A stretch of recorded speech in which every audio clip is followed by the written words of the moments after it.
truth is actually much clearer. And before we show you what we saw on the ground, we must go back to understand the real history of how things got to where they are today. Many people have seen this famous map, showing the ever-shrinking borders of Palestine. But likely far less people could explain why the borders have changed so dramatically. Each phase and the stories behind them are essential pieces to a puzzle that we're told is just too complicated. First, how did these original borders of Palestine form, from the Jordan River to the Mediterranean Sea? The countries of the modern Middle East were once the same swath of territory owned by the Ottoman Empire. Of the nearly 500,000 people living in Ottoman Palestine, 75% were Muslim, 20% Christian, and 5% Jewish. Nearly 100% were Arab. Its cities, especially Jerusalem, were buzzing hives of Arab art and culture, a destination for intellectuals across the Middle East. Before Palestine had borders, it was a recognizable nation, its cultural identities distinct, with deep roots in the land. But plans for that land were being made elsewhere in the world. In the late 1800s, it was being eyed to be colonized.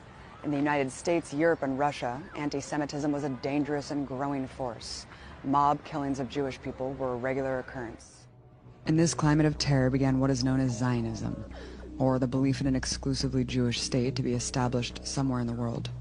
From its founding through the first half of the 20th century, the Zionists remained an extremely small minority among Jewish people. The ideology was rejected by both religious and secular Jewish people, who agreed that anti-Semitism was a great danger, but that they should organize to defeat it in their home countries, rather than by mass exodus to another people's land. Many argue that exporting entire Jewish populations from Europe was in essence acquiescing to the demands of anti-Semites. But Zionism, however marginalized, became a fervent political movement, led by its proclaimed father, Theodor Herzl, an Austrian atheist. While first considering Argentina and Uganda as a homeland, the Zionist movement claimed rights to what it called Greater Israel, which includes all of Palestine and part of today's Lebanon, Jordan, Syria, Iraq, and Egypt. Their right to this land was based on the ancient biblical kingdoms of the Old Testament, which disappeared 600 years before the birth of Jesus. Herzl's job became jet-setting around the world, lobbying those in power he thought would be sympathetic to his project.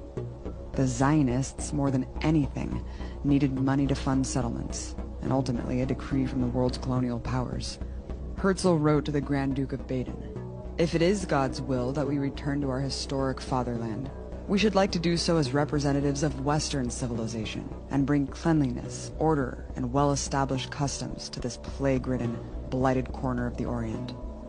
The early Zionists promised to make Palestine a vanguard against barbarism, aka an extension of Western military power, and build highways of the civilized peoples, aka trade for European millionaires.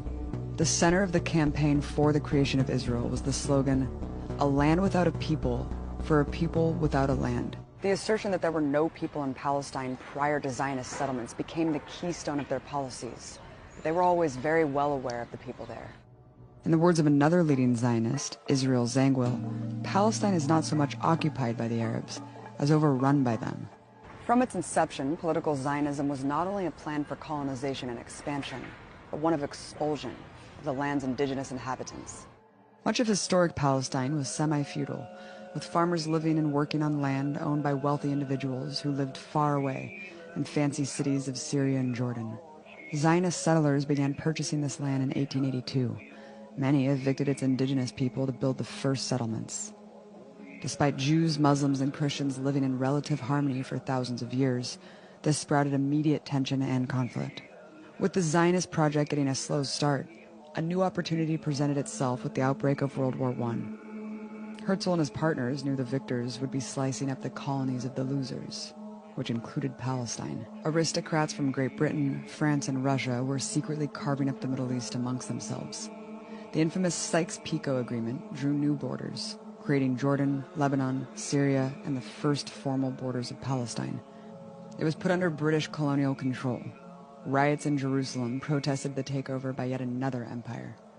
With Ottoman Palestine becoming British Mandate Palestine, the Zionist movement had won a major step.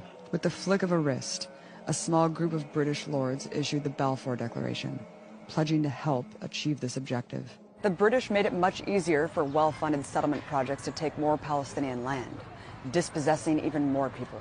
Yet Zionists' aim for a homeland in all of Greater Israel, without the indigenous Arabs, was still driving them. In 1919, a U.S. envoy reported, "The Zionists looked forward to a practically complete dispossession of the present non-Jewish inhabitants of Palestine." Settlers had now become 10% of the population, growing with large donations from Western tycoons. The settlements had already created a refugee crisis. This photo from 1929 depicts a rally in Syria of Palestinian refugees, of which there were 50,000. With this new backing, the colonial project picked up its pace, purchasing even larger chunks of earth from the feudal landlords and creating small pockets of territory. Leader in the settlement movement, Ben-Gurion, who would become Israel's first prime minister and mascot for Tel Aviv's airport, wrote about the early days. "We were not just working. We were conquering land. We were a company of conquistadors." From 1920 to 1939, the settler population rose from 10 to 30%, and there was no confusion about what they were there to do.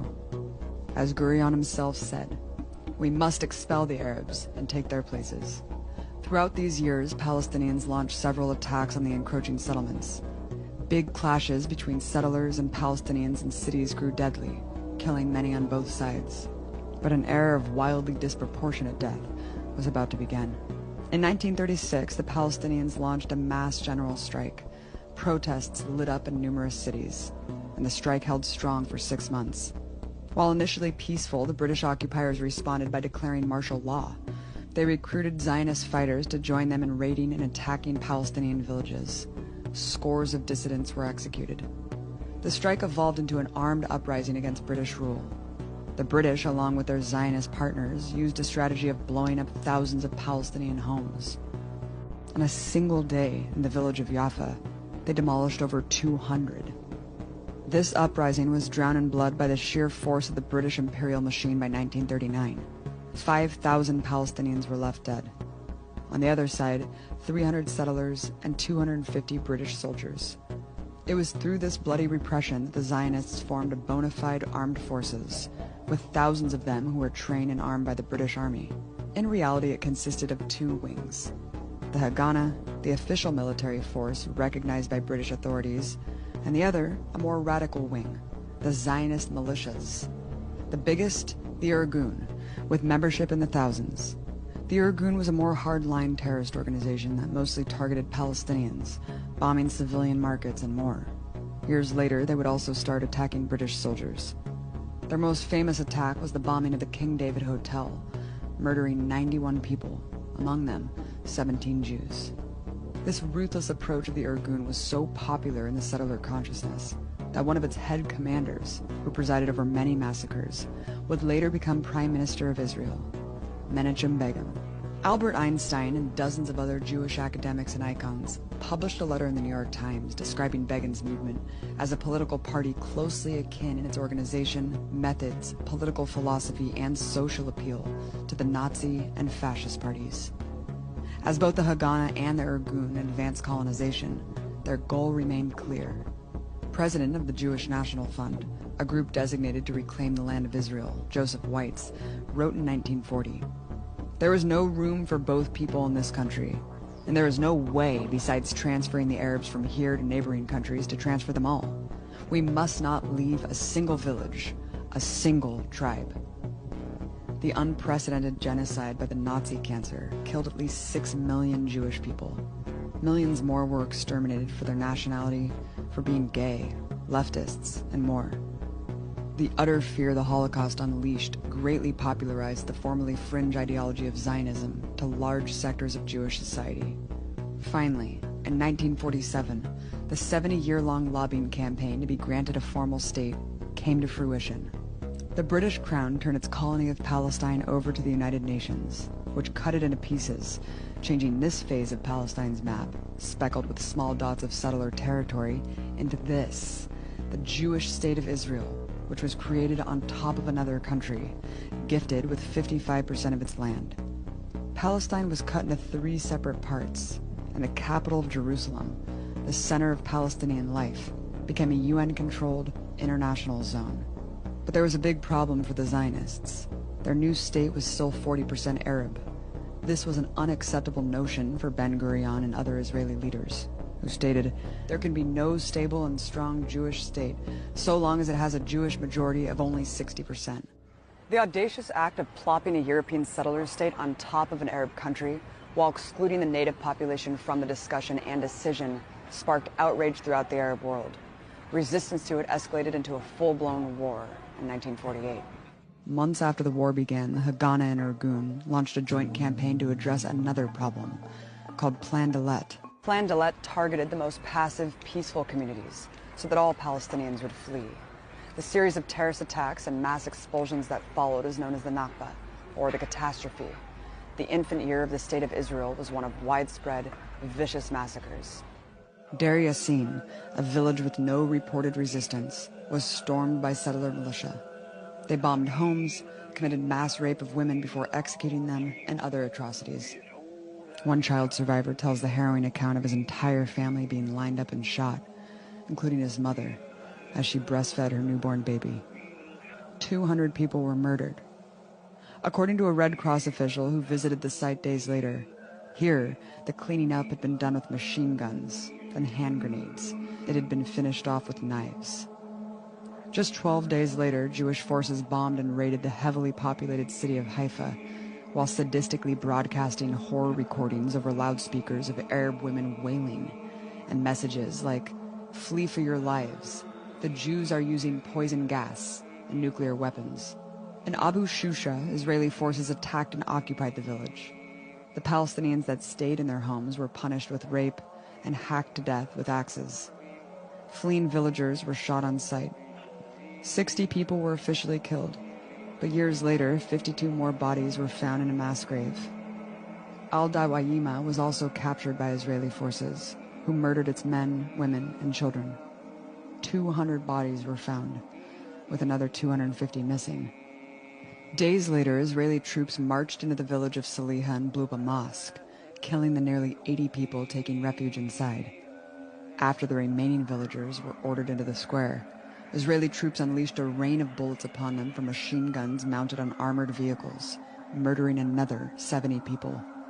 One of the few survivors from the brutal attack recounts the bodies being left to rot for days before they were bulldozed into a mosque and blown up.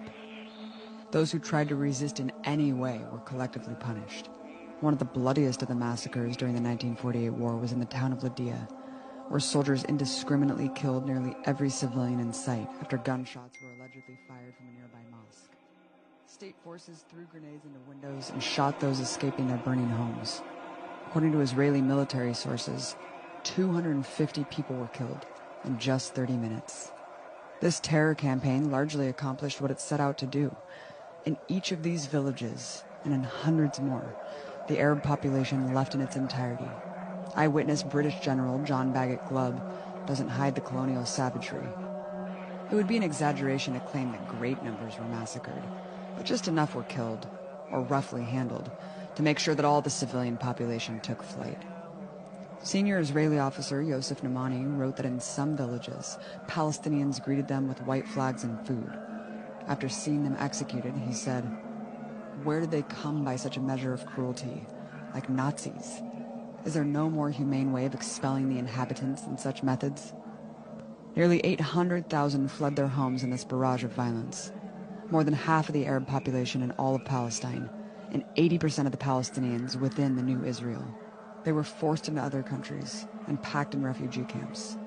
A shocking 500 Palestinian towns and villages were ethnically cleansed and razed to the ground.